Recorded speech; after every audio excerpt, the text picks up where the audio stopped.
Brève de semences, le podcast du réseau Semences Paysannes. Depuis 2003, le RSP met en lien des collectifs de paysannes et paysans, jardinières et jardiniers, et autres praticiennes et praticiens des semences autour des enjeux de biodiversité cultivée et d'autonomie. En 2023, le réseau Semences Paysannes a célébré ses 20 ans. Ses membres se sont réunis pendant 3 jours pour fêter 2 décennies de défense et de diffusion des semences paysannes.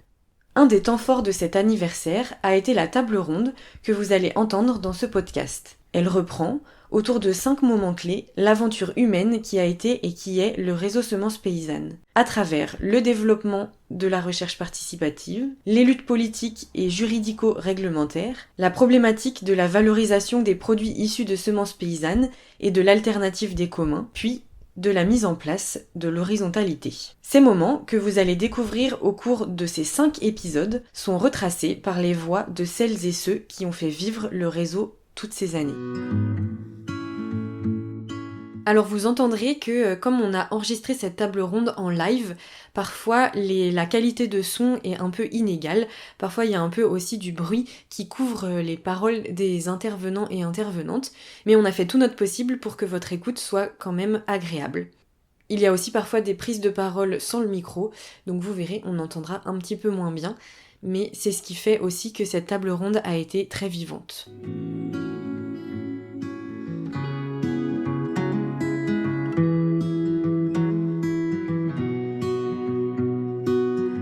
Dans cet épisode, les participantes et participants à la table ronde témoignent sur la période des luttes politiques, juridiques et réglementaires menées par le réseau Semences Paysannes, notamment sur les combats contre la loi COV, pour la loi biodiversité, mais aussi au niveau européen.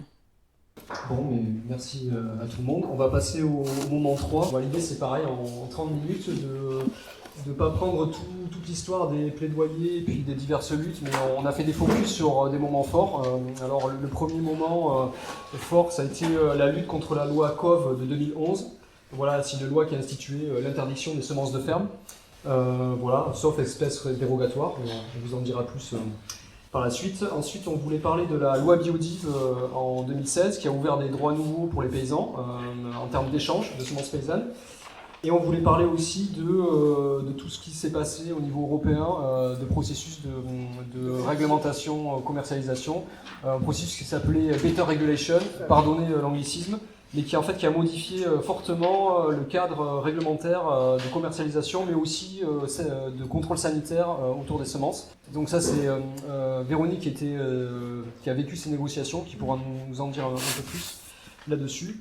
Et enfin, nous finirons sur l'engagement du réseau en termes de lutte contre les OGM, notamment avec un recours de plusieurs années contre les variétés rendues tolérantes aux herbicides. Voilà, Amélie nous présentera ça. Et voilà, donc toujours pareil, on est à 5-10 minutes par témoin. Et Philippe, je vais te laisser la parole sur la loi COV. S'il y a des bons souvenirs, parce que ça a été l'occasion de faire un regroupement de collectifs important. Donc ça, c'était le moment important. Sinon, comment on l'avait pris aussi, on avait fait des petits sachets avec des petites phrases bien ciblées dessus, comme par exemple devenir receleur de semences. Et c'est des sachets qu'on distribuait aux élus. On leur mettait dans les mains en disant maintenant, tiens, vous êtes receleur de semences. Voilà. Donc c'était des bons moyens pour présenter ce qui se passait. Alors effectivement, en soi, c'était pas une loi qui directement impactait les semences paysannes, puisque a priori c'était des extensions de droits de propriété, mais à terme, cela pouvait, comme ça se faisait dans certains pays, par exemple en Amérique centrale et tout ça, donner des dispositions législatives pour pouvoir contrôler toutes les semences. C'est des choses qui ont été reprises après sur les lois des brevets, et je dirais même maintenant, vous l'avez vu à travers tout ce qui est vaccins, etc. Et bien tout ça est tout dans la même continuité d'appropriation du vivant. Semons la biodiversité, oui, c'est ça. Donc, à plusieurs. Donc là, je rends hommage aussi à Michel Mess, pour moi, qui est un grand absent d'aujourd'hui, quoi. avec qui on a beaucoup travaillé justement à construire des collectifs au-delà de la semence et pour pouvoir aller tous dans une direction. Bon, après, c'était avec les grandes ONG, par exemple comme Greenpeace, Attac, etc. quoi. Bon.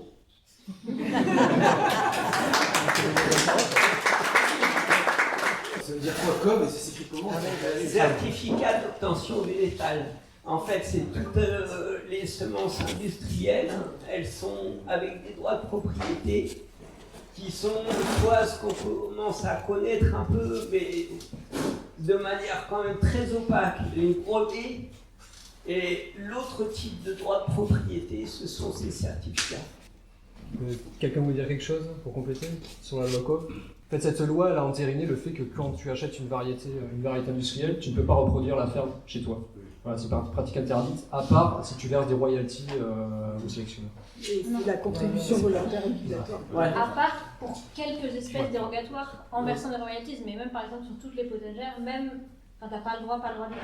Il y a que certaines espèces qui ont le droit. Et si tu veux réutiliser, il faut que tu payes une certaine contribution qui s'appelle La contribution volontaire Volontaire, Non, rendu obligatoire. Tu peux pas reproduire les potagères, tu peux pas. Et pour certaines espèces, dont les grandes espèces, il faut les grandes cultures, pardon, il faut effectivement payer des droits aux obtenteurs. Mais ce mode de fonctionnement de payer des contributions volontaires obligatoires, c'est pas propre aux semences. Faut se sortir ça de la tête. C'est un truc très banal dans l'agriculture. Et en fait, c'est que c'est des contributions qui sont votées par les interprofessions et qui sont rendues obligatoires par décret. Du coup, peut-être que tu as le micro, si tu peux parler de la loi biodiversité. Ouais, donc effectivement, la loi biodiversité, c'est une loi qui a été votée en 2016. Et le projet, toute la bataille autour de la loi biodiversité, c'est autour justement de l'échange de semences en fait, entre agriculteurs, puisque l'idée de commencer un plaidoyer dans cette loi, c'était de rendre possible l'échange qui était déjà autorisé dans le cadre de l'entraide agricole entre agriculteurs, mais entre agriculteurs qui étaient au sein d'un même GI2E. Avant la loi biodiversité, il y avait déjà une loi qui avait prévu que c'était possible d'échanger des semences du domaine public de variétés éventuellement non inscrites au catalogue, mais seulement dans ce cadre de GI2E, qui donc en fait était extrêmement contraignant. Et donc un des gros aspects du plaidoyer autour de la loi biodiversité, ça a été de faire entrer dans cette loi biodiversité la question d'élargir l'entraide agricole à l'échange entre agriculteurs, mais sans cette limite du GI2E. Et ça, c'est quelque chose c'est un plaidoyer qui a abouti, puisque aujourd'hui, c'est possible d'échanger des semences avec des agriculteurs qui vivent à des milliers de kilomètres de vous. Il n'y a pas besoin d'appartenir à un collectif, etc. Mais ça fait partie aussi, effectivement, de l'application, c'est en partie une réalisation de l'article 9 du TIRPA qui consacre, le TIRPA, le traité international pour des ressources phytogénétiques pour l'alimentation et l'agriculture, qui consacre le droit des paysans à échanger, garder, vendre, mais vendre, ça ne marche pas, leurs propres semences. Donc c'est quand même très partiel comme application du TIRPA. Et en fait, cette loi biodiversité, elle est aussi beaucoup plus connue sur la question en fait, des brevets, puisque la loi biodiversité, elle traduit en droit français le protocole de Nagoya, qui est sur la question des brevets, mais je ne vais peut-être pas m'étendre. Voilà, et notamment à l'occasion du plaidoyer sur la loi biodiversité, c'est là où le collectif Semons la biodiversité a aussi été relancé pour recréer une alliance autour de ces questions. Je parle au nom d'Émilie, je suis Émilie. Je peux dire un mot sur le décret 81 et puis l'univers là, ce qui s'est passé. Pardon, oui, je ne me suis pas présentée. Donc en vrai, je ne suis pas Émilie, je suis Amélie.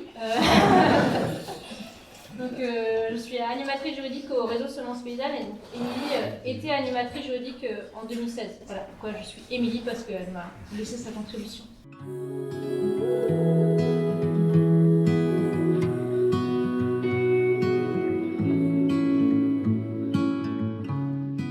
C'est juste, il y a une autre reconnaissance positive qui a eu lieu en 2020 sur la vente de variétés non inscrites à des amateurs, voilà, pour un usage non commercial, et si tu peux faire un topo là-dessus. Alors là, du coup, on s'éloigne un peu plus dans le temps, mais à partir de 2016, c'est aussi là où la question des semences paysannes, elle a un peu commencé à émerger sur la scène politique et sur la scène médiatique. Et c'était aussi en rapport à mettre en rapport avec tous les procès Cocopelli qui ont contribué quand même à faire parler des semences paysannes et de ce qu'ils ont appelé les semences libres. Et du coup, il y a cette question de pouvoir vendre des semences de variétés non inscrites à des amateurs. Donc, puisque depuis longtemps, le réseau a défendu le fait que cette possibilité était déjà présente, puisque la loi, aujourd'hui, c'est toujours la même et qui découle d'un décret français et de directives européennes, elle nous dit que pour pouvoir être commercialisée, il faut que votre variété elle soit inscrite au catalogue officiel, mais elle prévoit une définition de la commercialisation qui n'est pas la définition usuelle, mais elle dit que la commercialisation, c'est tout ce qui est la vente, la mise sur le marché, l'échange, le don, mais en vue d'une exploitation commerciale de la variété.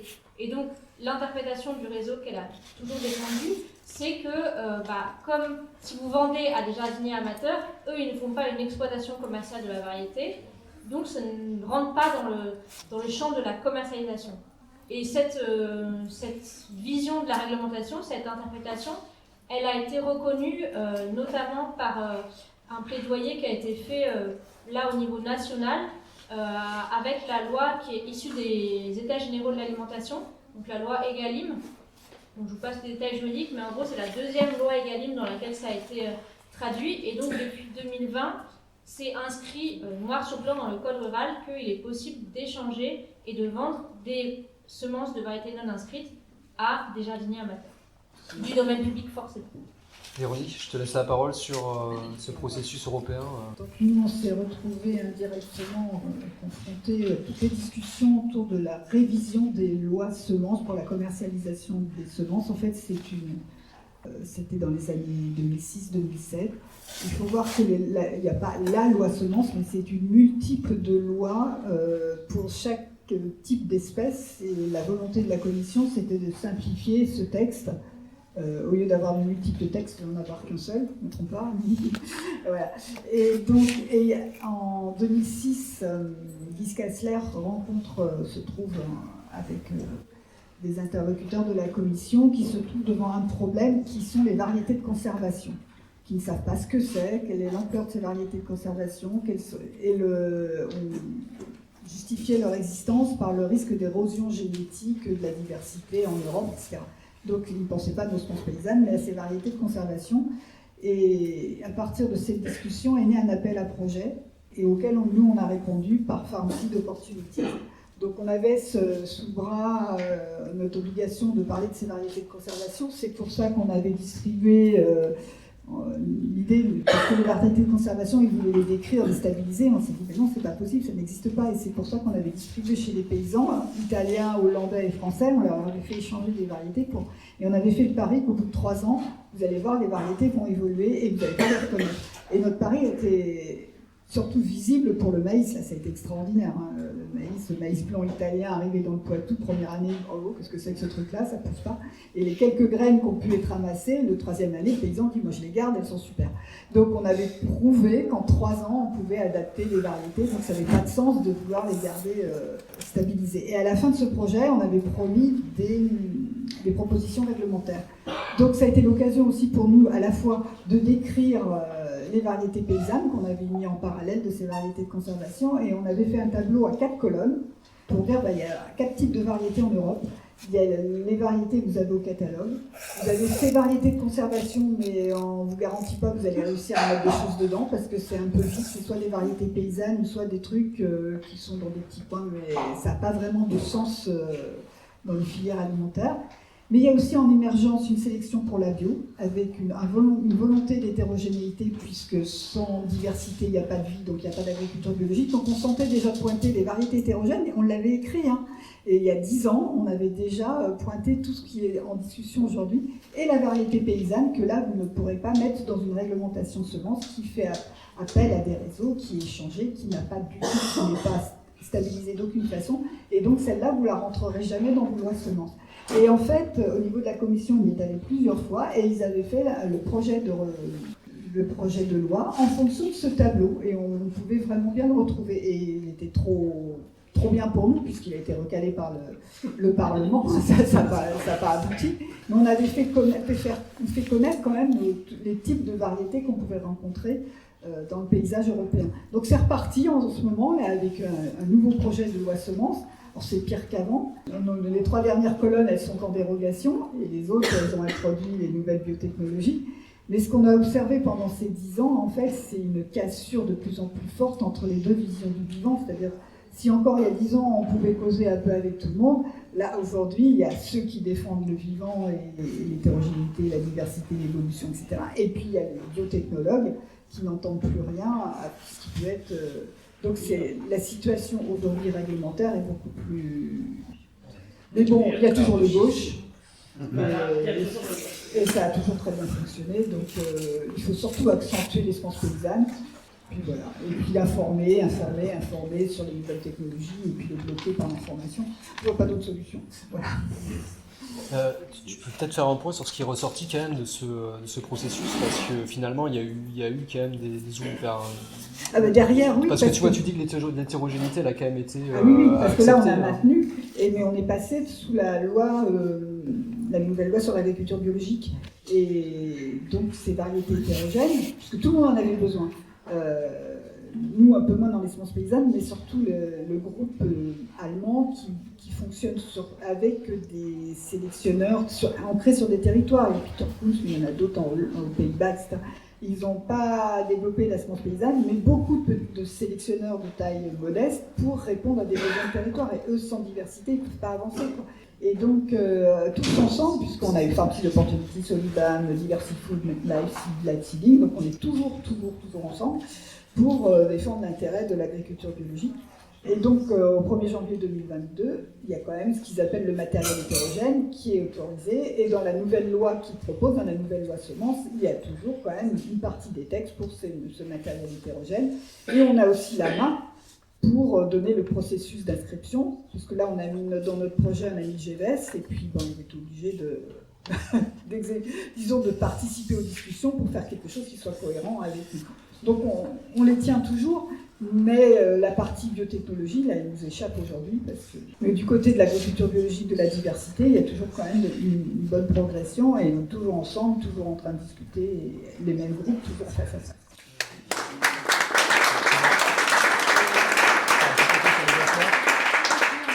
Je pense que ce qu'il faut ajouter aussi, c'est que dans le processus Better Regulation, donc c'est mieux légiférer, c'était un gros package de la Commission européenne. En fait, il n'y avait pas seulement le texte sur la commercialisation des semences, oui. Ça c'était un paquet sur la commercialisation des semences, et donc cette volonté de réforme de la circulation des semences, elle n'a pas abouti, elle a été rejetée par la réforme, elle a été rejetée par le Parlement en 2014. Mais en revanche, il y a d'autres pans du droit sur lesquels elle s'était penchée, notamment le règlement sur les contrôles officiels et tout ce qui est réglementation sanitaire. Et ça a été adopté, sur le coup. Et du coup, le règlement sanitaire, il date de 2016, si je ne me trompe pas, il est entré en vigueur fin 2019. Et en revanche, lui, il a beaucoup transformé justement les possibilités aussi de commercialisation des semences, puisqu'il exige un passeport phytosanitaire maintenant pour toutes les échanges, enfin toute circulation de semences. Et là, on sort de la dimension échange marchand ou échange non marchand, mais dès que vous faites de la vente à distance ou dès que vous vendez à des professionnels, il vous faut un passeport phytosanitaire européen. Et donc ça je pense que Philippe et Eric pourront mieux en parler que moi, mais ça freine vraiment des échanges, et ça verrouille encore plus, j'ai envie de dire, aujourd'hui que tout ce qui est inscription au catalogue ou non-inscription au catalogue, parce qu'on voit aussi que les contrôles des autorités aujourd'hui ne sont plus tellement sur l'inscription au catalogue, ils sont vraiment sur les problématiques sanitaires. Donc ça freine la circulation. Oui, ça freine la circulation des semences, presque plus que l'inscription ou non au catalogue. Cette réglementation sanitaire, elle défend quand même une vision de la santé des plantes qui est de toute manière l'absence de pathogènes. Donc voilà.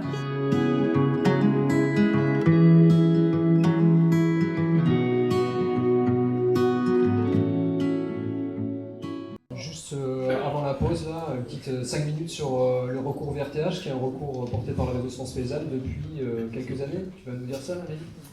Le recours VRTH, donc les VRTH, c'est ce qu'on appelle les variétés rendues tolérantes aux herbicides. C'est un recours qui est porté par le réseau Semences Paysannes, mais qui est surtout porté en fait par l'Appel de Poitiers, dont fait partie le réseau Semences Paysannes, mais avec 8 autres organisations.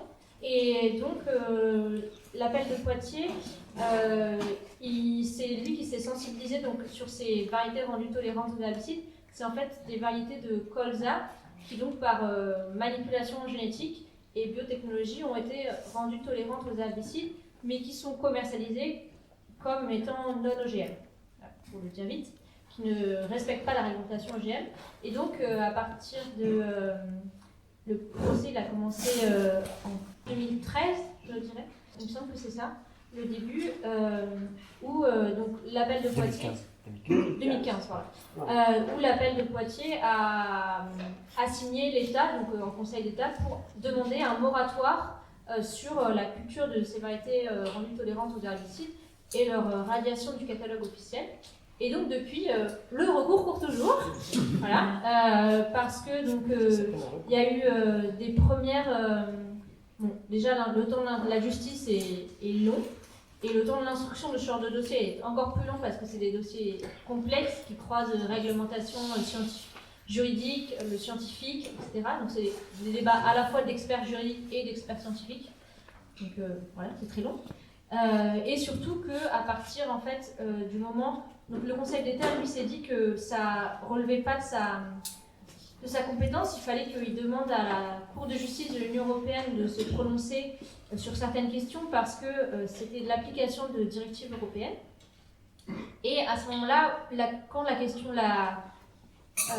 Cour de justice de l'Union européenne a statué sur la question, elle a aussi commencé à faire entrer dans le jeu la question des nouvelles, ce qu'on appelait à l'époque les nouvelles techniques de sélection, les New Breeding Techniques, donc les NBT. Bon, maintenant, c'est encore un nouveau nom, ça s'appelle les nouvelles techniques génomiques, mais en gros, c'est des nouveaux noms pour dire toujours la même chose. Et en gros, là, encore une fois, je laisse les scientifiques en parler, mais moi, d'après ce que j'ai compris, c'est des méthodes de mutagénèse améliorées et dirigées, soi-disant plus précises. Et donc, c'est pour ça aussi qu'il y a beaucoup d'allers-retours entre donc, le Conseil d'État et la Cour de justice de l'Union européenne, qui finalement a quand même reconnu que ces nouvelles techniques génomiques, ces VRTH, étaient bien des OGM qui devaient être réglementés comme tels. Mais donc, du coup, c'est repassé devant le Conseil d'État pour qu'il statue. Et là, donc, il a pris une décision. Et là, on est dans la phase où, en fait, le gouvernement français doit appliquer la décision, mais ne l'applique pas.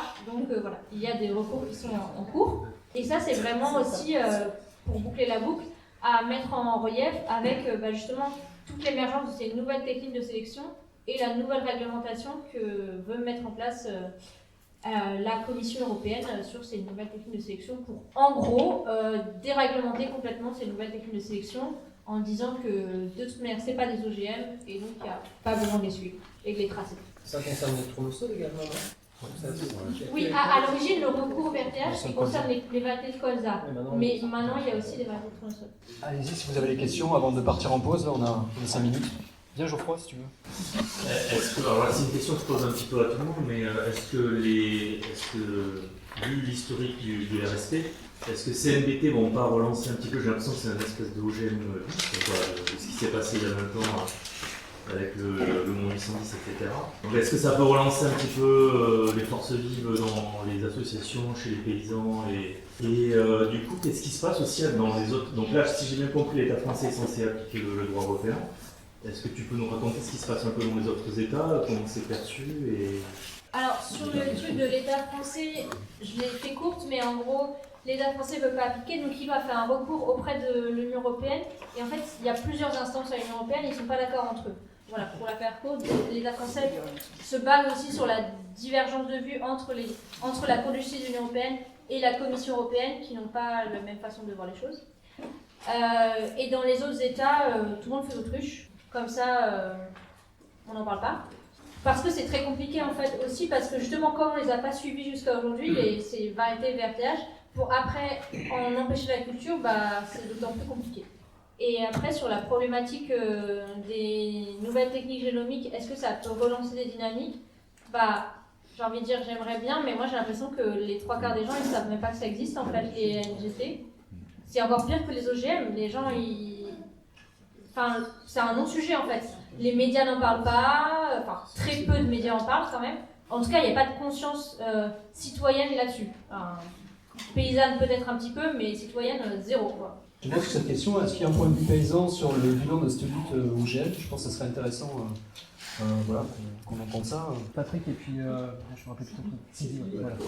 Moi, je voulais juste dire une petite chose par rapport aux deux trucs qui ont été dit tout à l'heure sur l'histoire de la loi disons COV et le fait que on a quand même à la fin du compte passé pas mal de temps dessus, pour pas mal d'énergie, pas mal de moyens, et le bilan n'est pas vraiment positif sur la partie évolution réglementaire, il me semble. Donc je pense c'est important de le noter parce que je me demande par exemple dans le processus Better Regulation si la partie commercialisation qui a attiré tout le monde n'était pas le chiffon rouge qui permettait de faire passer le vrai problème qui était la réglementation sanitaire.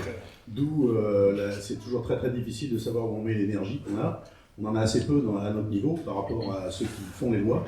Et du coup, je pense que c'est intéressant de se poser ces questions-là pour l'avenir parce que quelque part, dans la lutte pour les OGM, les chiffons rouges, ils ont été nombreux aussi.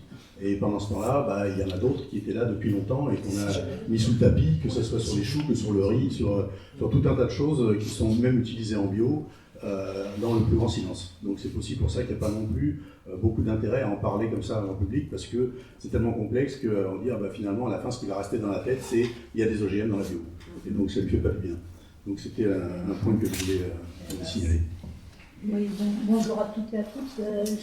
Je suis Sylvie Collat, donc je représente le secrétariat national de la CONF, puisque j'ai été élue au mois de mai et que j'en charge le dossier semences, OGM, bio, pesticides, tant qu'à faire, HVE. Voilà, mais on n'est que 5 secrétaires nationaux, il y en a 3 qui ont des postes, quand ils ont fait la représentation, la porte-parole, celui qui fait la compta, il a fait le boulot comptable, et celui qui s'occupe des ressources humaines et de faire tourner la boutique réseau, conf, administratif et dynamique syndicale. Après, il en reste plus de 4 sur le dossier. Donc voilà, mais on a des équipes salariées, je vois ici aussi, et c'est formidable, ils font un travail, heureusement qu'ils sont là, parce qu'effectivement, par rapport à nos premiers combats, et je ne sais même pas si Patrick n'est pas venu à mon procès, c'était à Auch, il y a très longtemps, les premiers fauchages du Gers, je crois qu'il avait témoigné à mon procès, c'est marrant. À l'époque, j'étais président des agriculteurs bio du Gers, j'étais jeune. Donc on a l'impression que l'histoire recommence, mais avec effectivement cette lourdeur et cette complexité que c'est devenu un combat de juristes, de gens hyper pointus, et qu'on oublie les fondamentaux qui sont nous, ce qui nous intéresse en tant que paysans, notre droit fondamental à avoir nos semences, à semer ce que l'on souhaite.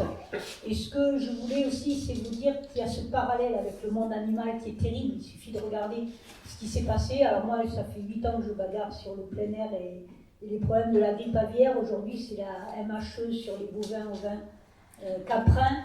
C'est une catastrophe, c'est-à-dire qu'on a détruit l'élevage paysan, et là on veut détruire l'agriculture paysanne, parce qu'il ne peut pas y avoir d'agriculture paysanne sans semence paysanne. Ça, c'est de toute conscience que ça doit être, c'est pour ça que je suis là aussi pour représenter la CONF, puisque c'est notre projet paysan aussi que la semence, et c'est vraiment les fondamentaux. Et donc là, ce qui se passe dans le monde animal, on voit des épidémies, des choses qu'on ne peut plus arrêter, parce qu'on a des individus tellement identiques dans des bâtiments d'élevage et des bâtiments les uns à côté des autres, qu'effectivement le virus, il est le roi, il trouve que c'est super, on lui a fait un autoroute de développement, il n'y a même plus de barrière génétique, qui est la première manière de régler le problème, si je puis dire, de parasitisme. Et dans le monde végétal, ça va être la même chose, on voit aujourd'hui avec le virus de la tomate, qui maintenant touche à contaminer 13 fermes, et ça fait un paquet d'hectares, ça fait 70 hectares de tomates, c'est des grosses fermes, et on est déjà descendu, on n'est plus en Bretagne.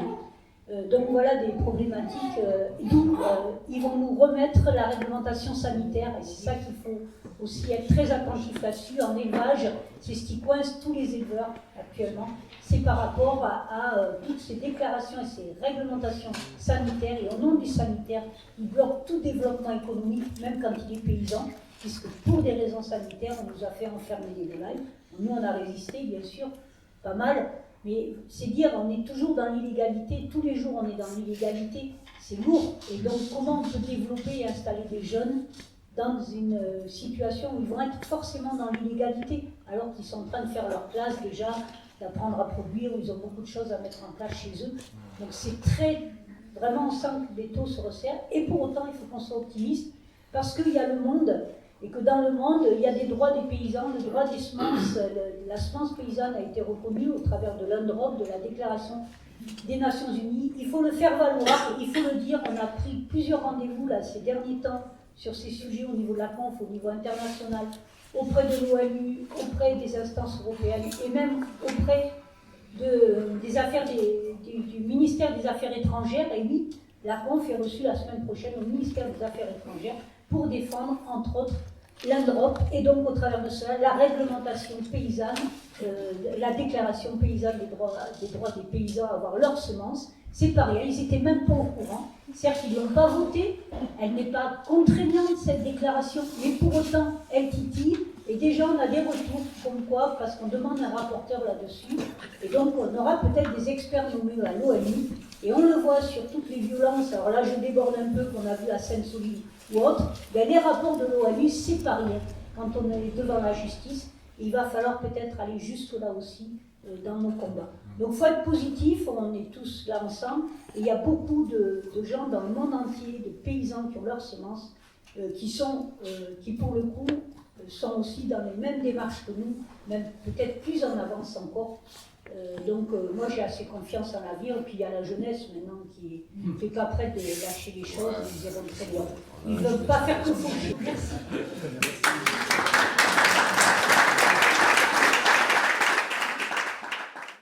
Et voilà, vous en savez plus sur quelques luttes du réseau Semences Paysannes. Dans le prochain épisode, on parlera de la question de la valorisation des produits issus de semences paysannes. Merci d'avoir écouté jusqu'au bout. Pour en savoir plus, rendez-vous sur le site du réseau Semences Paysannes ou sur sa page Facebook.